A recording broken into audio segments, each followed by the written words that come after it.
Hogan literally slinks down the aisle like he's the Grinch about to steal Christmas. But then as soon as he got in the ring, he went full Art the Clown.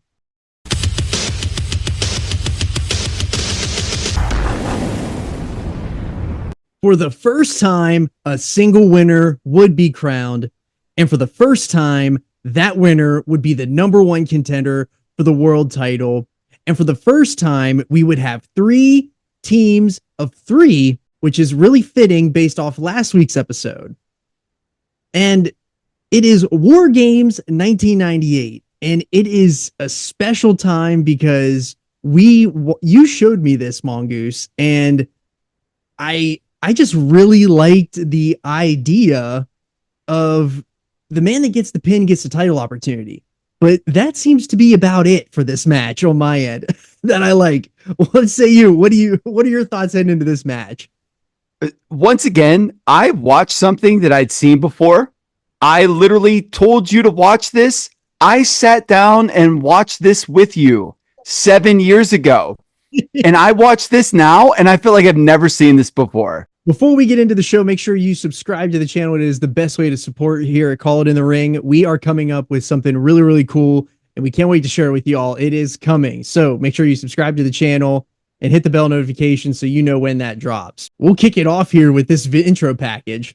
Yeah, so this intro package is the most basic synth riff you've ever heard. We got Hulk Hogan, Stevie Ray, and Bret Hart. 3 Hall of Famers, 3 main eventers anywhere in the world. Their Team Hollywood. We get Kevin Nash, Sting, and Lex Luger as Team Wolfpack. One team looks like it has a little bit of an edge here in terms of star power so far. But then we get Warrior, Piper, DDP, Team WCW.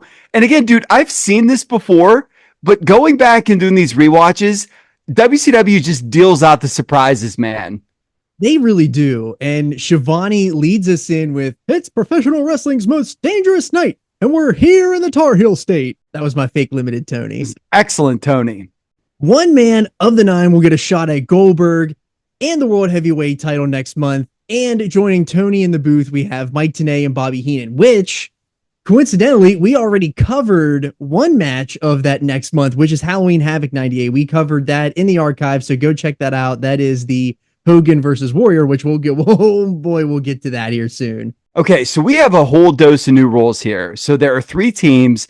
There's a lottery to find out who the first 2 men to enter will be, and they happen to be Bret Hart and DDP. They tell us that right at the front of the show.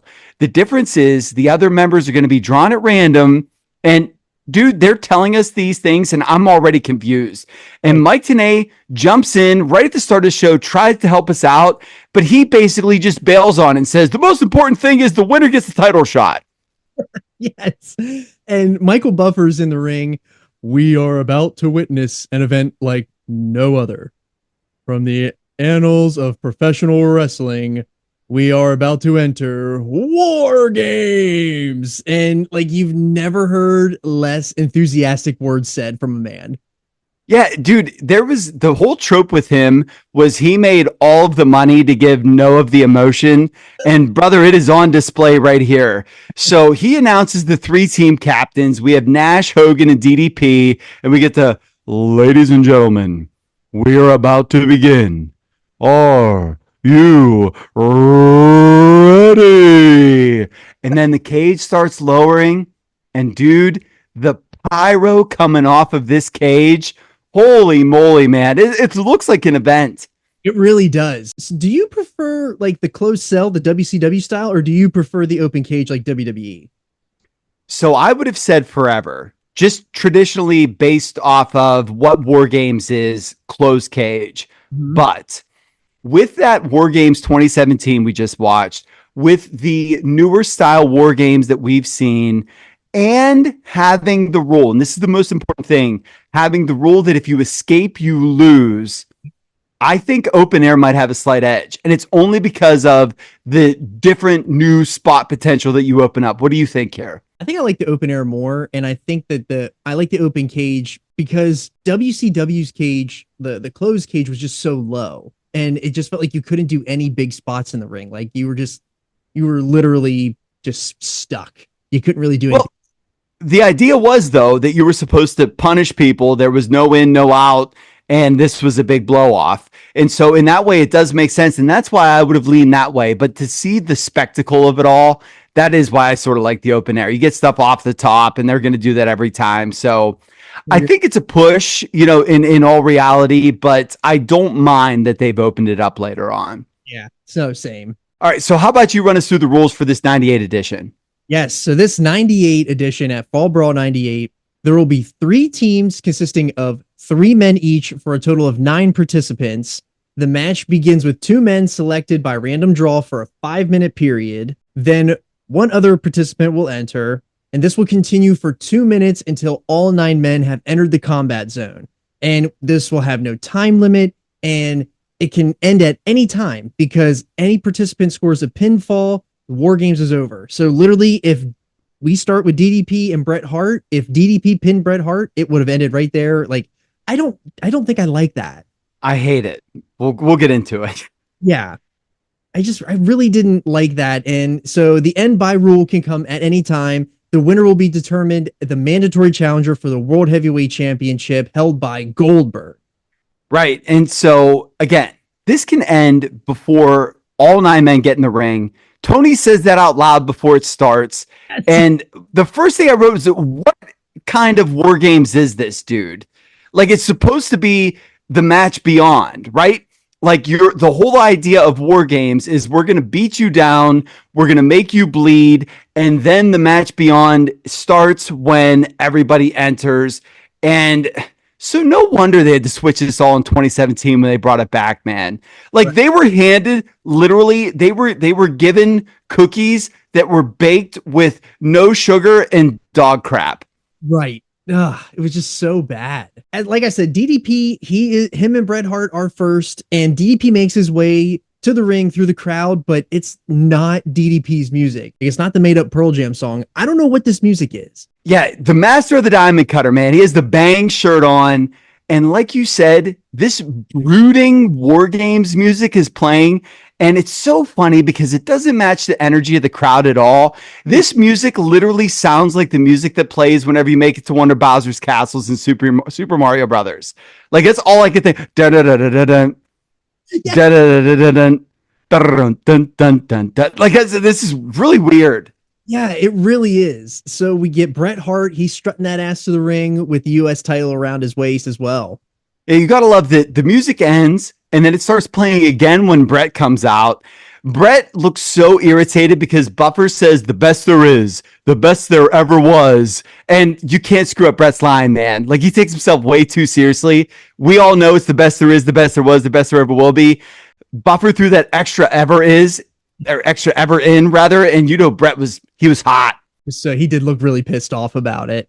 So they lock the cage, and I don't know what it is about WCW. They have the rustiest ringside equipment you could ever imagine. This chain was in the bed of somebody's truck in the parking lot, and they were like, "Oh, we need a chain." And Dusty was probably like, "Hey, baby, I got a chain in the back." So he went and grabbed it, and that's what they used to lock this cell. Like, what was that? Dude, I literally wrote, this is the rustiest chain you've ever seen locking in these two. You nailed it. You absolutely nailed it. So Bret and DDP lock up. Bret starts throwing punches. He grabs the wrist. DDP reverses. He throws some shoulders, goes off the rope, hits a shoulder tackle, goes for a quick 2. And now we're just slap fighting. And DDP hits a belly to belly. He gets a 2 count. He goes for a quick diamond cutter, but Bret slinks away and he hits snake eyes onto DDP in the corner. So now Bret is in control and he's working DDP over in the corner. And like, no wonder Dally is all about lengthening his spine, because Bret was just collapsing his throat for about 30 seconds. Dude, that's all he was doing was just working the trach over, man. So DDP gets a quick comeback here. Bret cuts him off. He hits a backbreaker, then hits the wishbone headbutt. DDP gets up, hits a quick body, drives Bret into the corner. Bret gets a side Russian leg sweep. Patrick counts to 2 as slow as he possibly can. And then Bret hits a cradle. DDP is down for like 5 full seconds before Patrick's even down to start counting. And Brett's still in control as we get the 10-second countdown. And as that time does expire, DDP hits a big clothesline, and Stevie Ray is here to add star power to this War Games.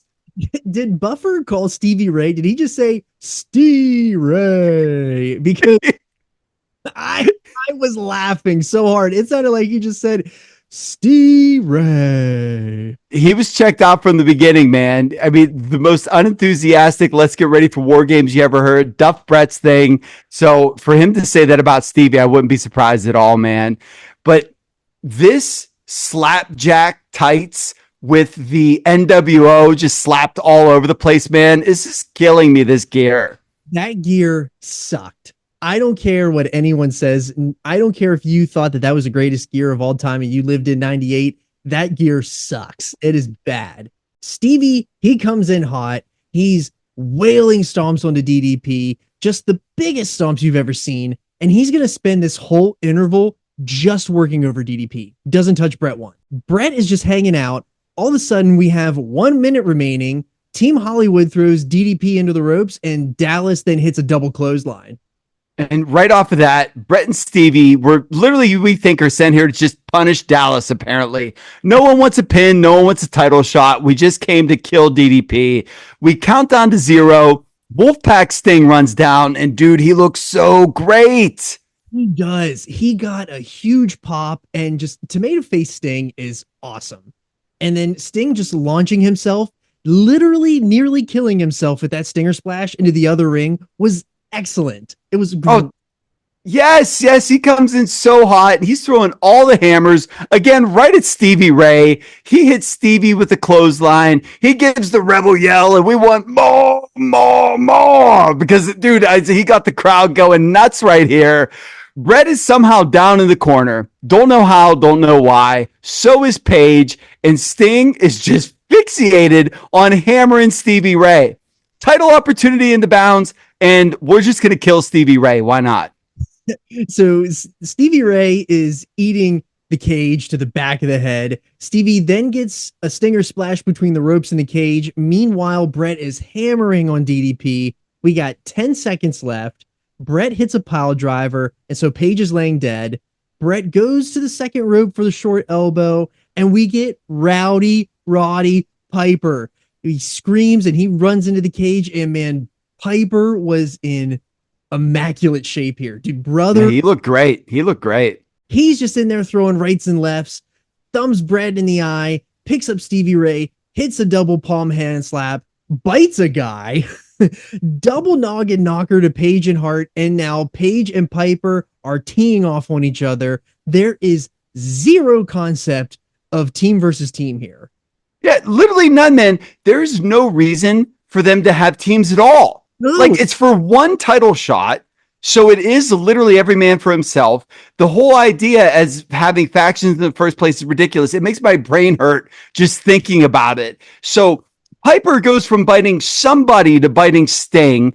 Hart is throwing hammers at Paige, and we're at 10 seconds again like that.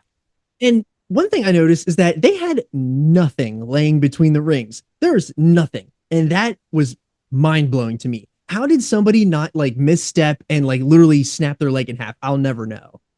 These guys knew how to work, man. They'll tell you. Yeah. So in comes Lex, dude. And he is carved out of stone here. Dude, he is so chiseled. How does he wrestle in jeans? Literally only a person that chiseled could do it. But like in 98, there's no stretch fit jeans. Those things are stiff denim, and brother's just in there working with them. They would have sawed me in half if I'd done that. Denim lasted for decades back then, brother. You got to be built different if you want to work with those things on. So Lex gets into the cage. We have Nash, Hogan, and Warrior, the only three that are left. We have Lex working over Stevie Ray. All these other blokes are in the other ring. And poor Stevie, man. Luger's now just laying boots to Piper. Stevie Ray comes over for Luger. We're now at 1 minute left. And at this point in time, just trying to get notes down, I've never typed so feverishly in my life. And it's only like 12 minutes into the match. Yeah. And all six men are in the ring. Piper finally goes to the other side, and then so does Stevie Ray. Piper has a sleeper on Stevie all by himself, and no one is trying to break it up. It's not like there's a world title shot on the line. Right. Stevie's just fading, and here comes big, sexy Kevin Nash with a huge pyro explosion. There's no music, but there's glorious fire here. Nash pops in immediately. He doesn't do anything. He just pulls down the straps, and he's ready for a jackknife. Dude, he hits the three of the 5 moves of doom so fast on the Piper. He goes overhand right, hair flip, and knee lifts into the corner like ASAP. Like right away, he just went right into programming. So now it's Stevie Ray's turn to get his head busted. And then out of nowhere comes Hogan creeping to the ring 45 seconds early. Hogan literally slinks down the aisle like he's the Grinch about to steal Christmas. But then as soon as he got in the ring, he went full Art the Clown. Absolute terrifier, brother. He comes in and just starts slapjacking everybody. He gives one to Nash. He gives one to Piper. He and Stevie Ray slapjacking everybody everywhere, brother. So Luger, somehow, while all of these bodies are just going to waste, Luger gets hard into the rack. Sting has Paige in a death lock, and then Hogan still slapjacking everybody else that's standing. Bret Hart's now upset. Stevie Ray chop blocks Bret while this is happening. Everybody's down, but Stevie and Hogan at this point in time. And my question is, why isn't Stevie just taking a dive now? You're working with Hulk. Everyone's down. Lay down and take the pin. Yeah, and Hogan... Or get out of the way! Right. The logic behind all of this is just mind-blowing. It makes no sense what they are doing in there. So Hogan and Stevie pull Nash's corpse to the side of the ring, and like that was my favorite part of the match.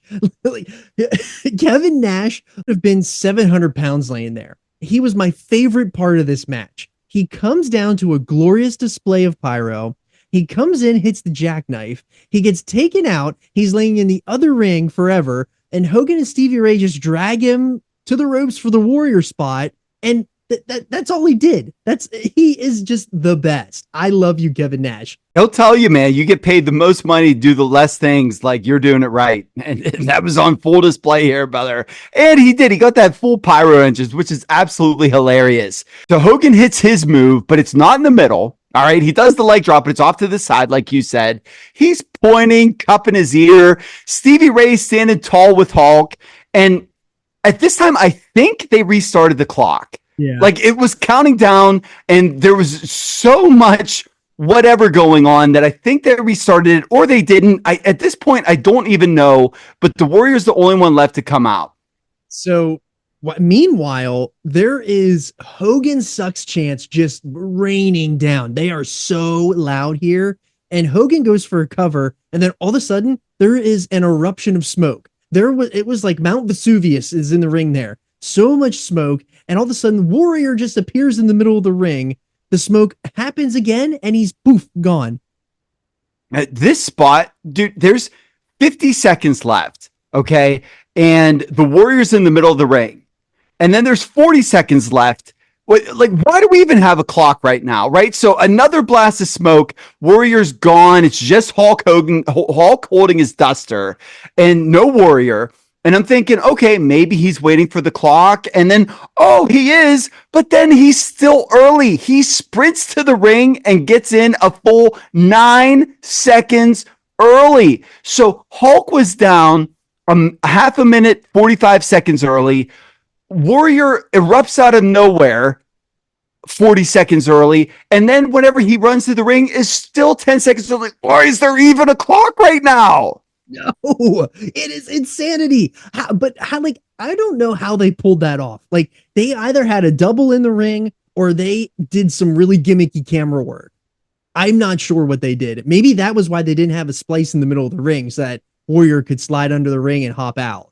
I'm assuming that it had to be a double just because of all the smoke that was there. I didn't go back and rewatch or anything, but that would be my assumption, just because he then came down and like ponytailed and everything else. Do you know what I'm saying? Like, I feel like a different man ran down than what we saw in the ring, but I could be wrong there. So we got Disciple at ringside helping Hogan out of the ring as well. Right. And while this is going on, dude, Warrior's in the ring. His feet are chopping. He's shaking the ropes. Hulk now has completely bailed on a world title match and has left Stevie Ray either to win a title shot or die. Those are his two options. So Warrior wants Hogan, not the title. Again, the whole reason we're here in the first place. And I guess maybe until he changes his mind. I don't know, but at this point, I'm livid. I don't know what I'm watching this. I'm very frustrated. So the Warrior is now walking across the ring. Sting's on top of a body that I think is Lex Luger. The Warrior then can appear and disappear in the middle of the ring, but he's now bound by steel cage as Hulk is outside. And I need to do like breathing exercises. Because Warrior then grabs the top and he's trying to escape the cage. Exactly like you said, he just poofed in and out of the ring with no trouble at all. No problem. To the cage. And like, of all of the stuff with him, Hogan and Disciple was excellent. It was great. And Warrior does eventually kick the cage open and they start brawling on the outside. I give credit that I did think that the Disciple coming out and bailing out Hulk was cool. Yeah. But I don't know why we did it with Magic right before. That was what really grinded my gears there. So we have 9 people in the aisleway holding the Warrior back. And again, use your smoke magic, buddy. You just poofed in the middle of the ring, poof away, and then poof right on top of Hulk. What's the problem? Yeah, no, you're exactly right.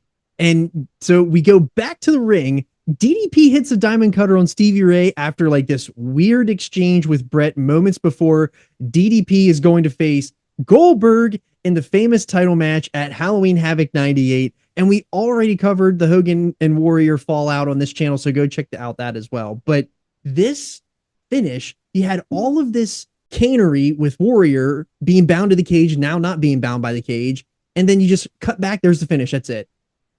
Yeah, I feel like there was a botch because Paige ducked a slapjack and Stevie Ray hit Bret instead and then ate the diamond cutter, but it looked weird and disjointed. And in the meantime, there's still Lex, Nash, and Sting somewhere in the ring. I don't know, man, but this was a disaster. Dude, we look back on this so fondly because it was like the first match that we like watched together. And when we watched it again, I was like, dude, this is a dumpster fire. This was terrible. I wasn't ready to say this, but this match, and it's because of the rules. I said this about the Saudi match, that the Brothers of Destruction versus DX, that because of the stakes and everything, it was the worst match I ever saw. With the rules, with how we changed everything, with how we didn't pay attention to the rules, with how we could have had a War Games match end in 5 minutes for no reason, and then we had poof magic that didn't matter anyways. This is the worst match I've ever seen. Like I'm making the bold statement that this is the worst big time match I've ever seen. I'm going to second you on that because I want to say that I love it because like I love the pyro and I love the characters in it. But when you think about the rules and how they executed the rules, it is awful. It is terrible. And the fact that like it wasn't really a War Games match. It was just a double cage match, really. It wasn't War Games. To find a number one contender that had a That's So WCW finish. And again, man, like my problem with it is that it's all this star power. It's a storied match. The rules didn't matter. We had magic out of nowhere. And yeah, this is one that if we watch together again, we would laugh and high five. Oh, yes. But if just watching this by myself, I was miserable. I was absolutely miserable. So I would tell everybody, watch it and be ready to be angry at us. And us and WCW. Don't be mad at us. Be mad at them. Right. Yeah, we watched it so you didn't have to. Right. That was Fall Brawl 98. And again, it's terrible, but I feel like everyone should watch. I feel like you got to feel the pain with us a little bit here on Call It in the Ring. So again, make sure you subscribe to the channel. We got a lot of great stuff coming. Again, we have a really big, I'm teasing it a lot here tonight, but we do have something big that we're working on. It is coming soon. So please be on the lookout for that. I'm Johnny Bake Show. I'm Teddy Mongoose. We just called it in the ring.